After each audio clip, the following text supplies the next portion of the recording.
안녕하세요.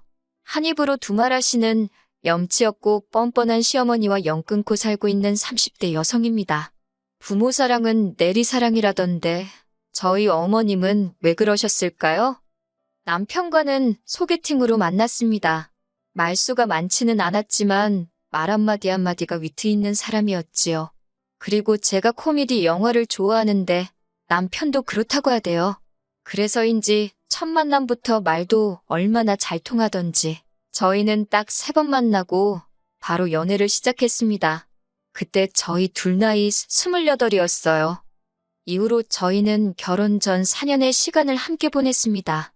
짧다면 짧고 길다면 긴 그 시간 동안 남편도 저도 직장에서 어느 정도 자리도 잡았고 서로에 대한 굳은 믿음도 생겼지요. 그래서 남편이 먼저 결혼 이야기를 꺼냈을 때 그 자리에서 좋다고 했습니다. 그리고 얼마 후 양가 부모님께 인사를 드리러 가게 되었지요. 처음에 시댁에 갔던 날이었습니다. 그곳엔 어머님뿐만 아니라 신우도 있었지요. 신우는 남편보다 6살이 어렸는데 남편 말로는 애교가 많고 착하다대요. 게다가 남편하고 사이도 좋은 것 같아서 저도 신우와 친해져서 잘 지낼 생각이었어요. 하지만 어째서인지 신우는 처음부터 저에게 호의적이지 않았습니다. 왜 눈빛만 봐도 저 사람이 나를 좋게 보는지 안 좋게 보는지 느낌이 오잖아요? 하지만 그때 당시에는 제가 일단 어머님께 잘 보여야 한다는 생각에 매우 긴장한 상황이었거든요. 그래서 신우의 그 예의 없는 행동에도 기분이 나쁘다 정도로만 생각했지 나한테 왜 저럴까 그런 생각은 깊이 하지 못했습니다. 대응은 더더욱 생각도 못했고요. 한편 그날 알게 된 뜻밖의 사실 하나는 남편의 월급 관리를 어머님이 하고 계셨다는 거예요. 남편이 제가 어떻게 생각할지 몰라서 제가 자기를 혹시 마마보이로 볼까봐 말을 못했답니다. 그러면서 한다는 소리가 아버님이 돌아가신 이후로 어머님이 당신은 아무 쓸모도 없는 사람이라며 자책을 많이 하셨다고요. 그러다 한 번은 남편더러 당신이 월급 관리를 해주고 싶다 하시더래요.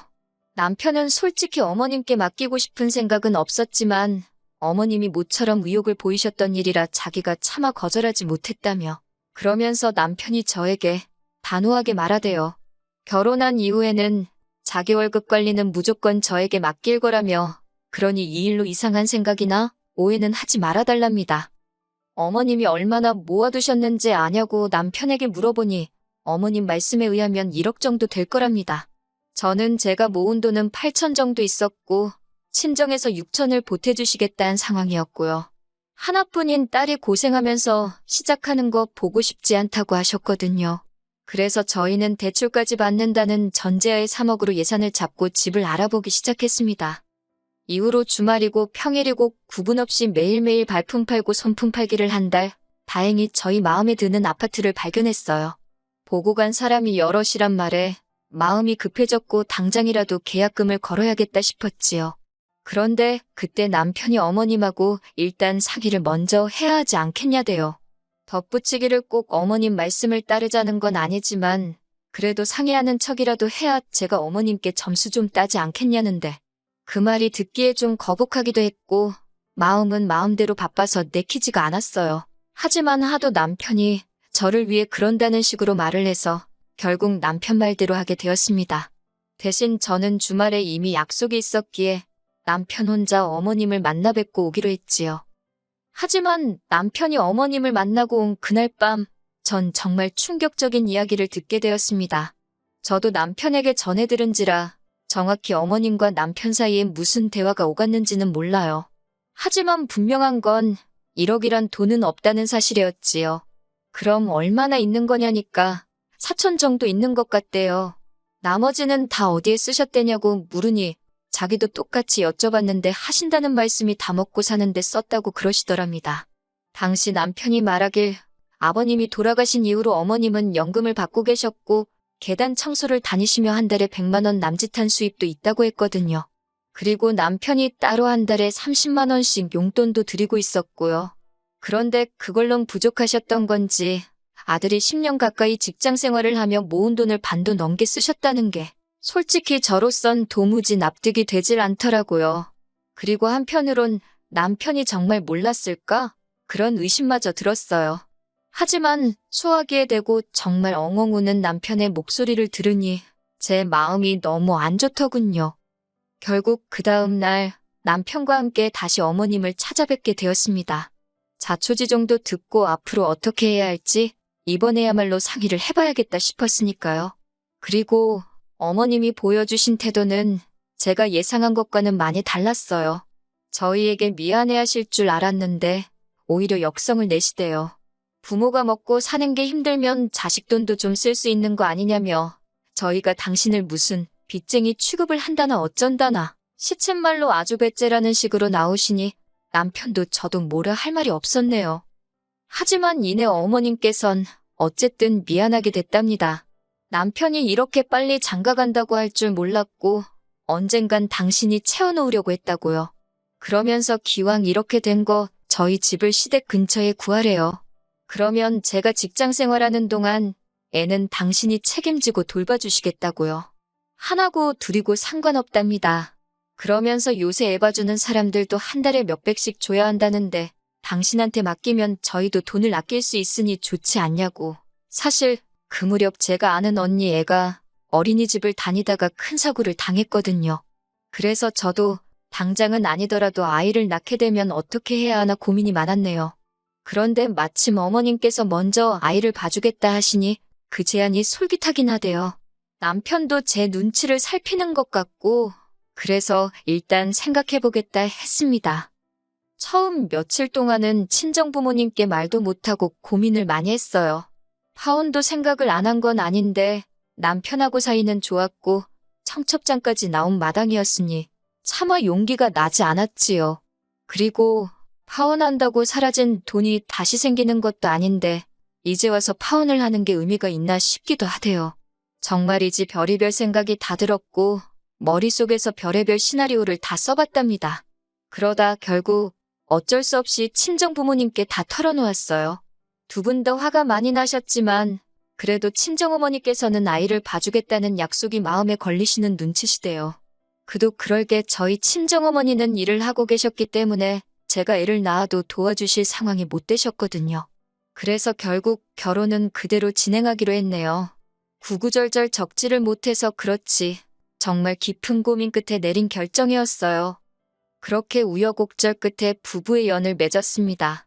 신혼여행은 둘 다 회사 일 때문에 휴가를 오래 낼 수가 없어서 가까운 제주도로 다녀왔어요.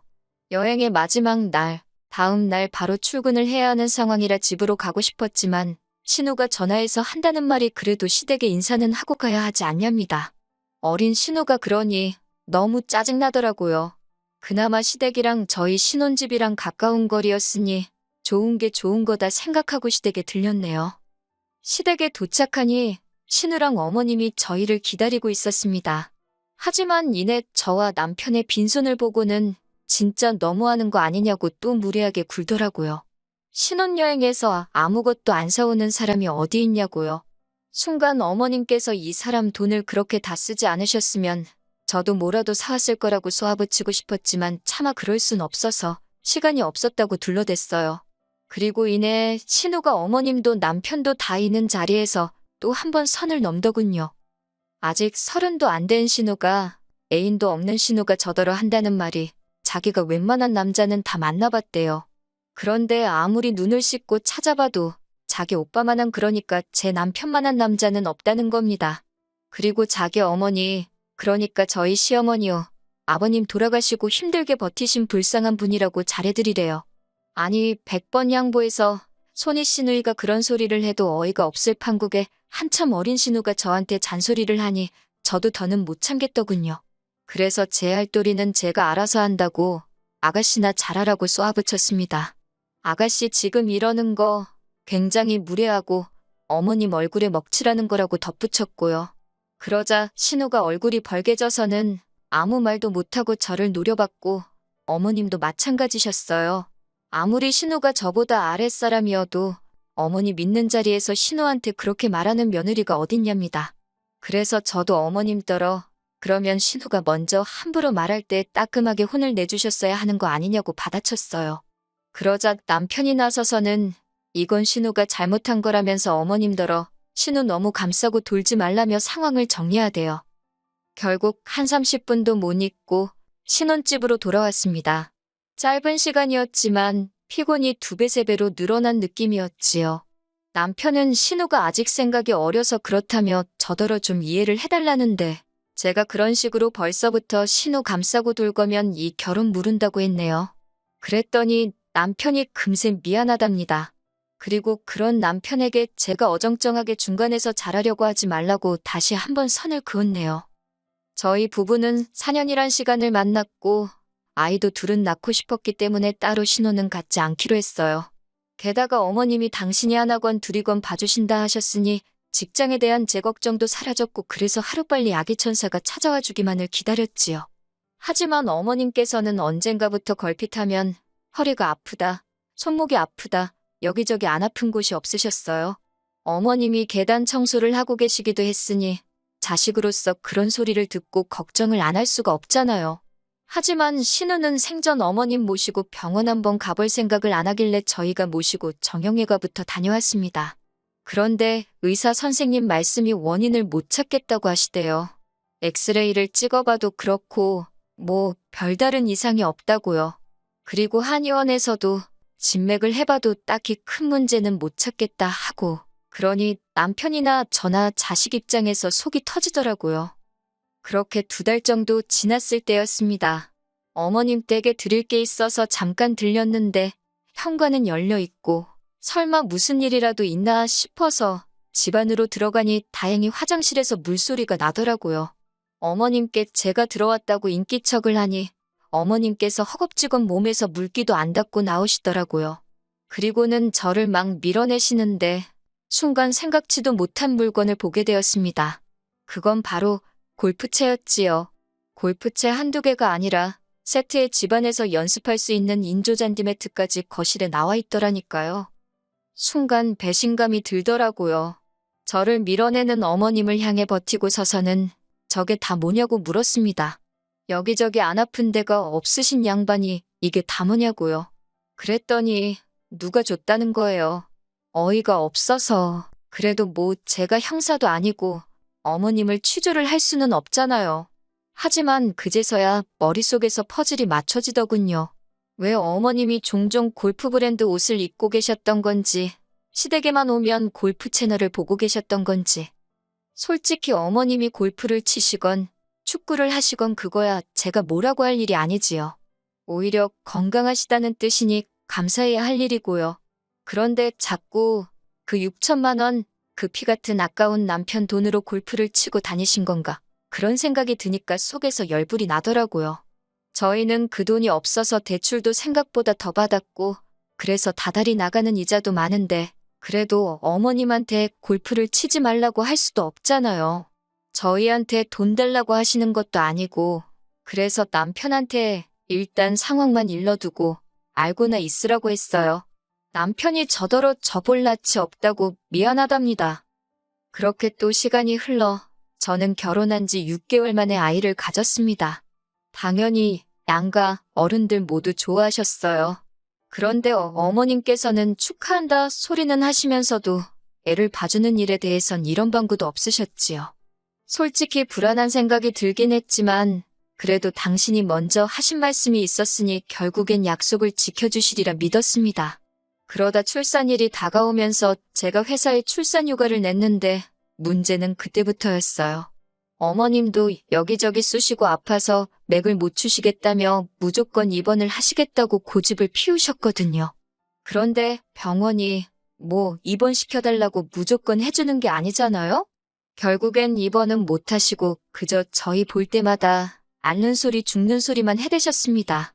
어머님의 꾀병이 심각해진 무렵 전 예정대로 건강한 아이를 낳았습니다. 그리고 출산휴가도 끝을 향해 달려가고 있었지요. 육아휴직을 쓸 수도 있었지만 그랬다간 제가 복귀를 했을 때 제자리가 남아있을지 솔직히 확신이 들지 않았어요. 그래서 남편과 상의 끝에 어차피 어머님이 봐주신다 했으니까 회사에 복귀하는 쪽으로 결론을 내렸네요. 그런데 그 소식을 들으신 어머님께서 노발대발 난리가 나셨습니다. 회사에서 멀쩡히 휴가를 주는데 왜 안 쓰냐면서 기어이 늙은 시애미를 고생을 시켜야 직성이 풀리겠냐고요.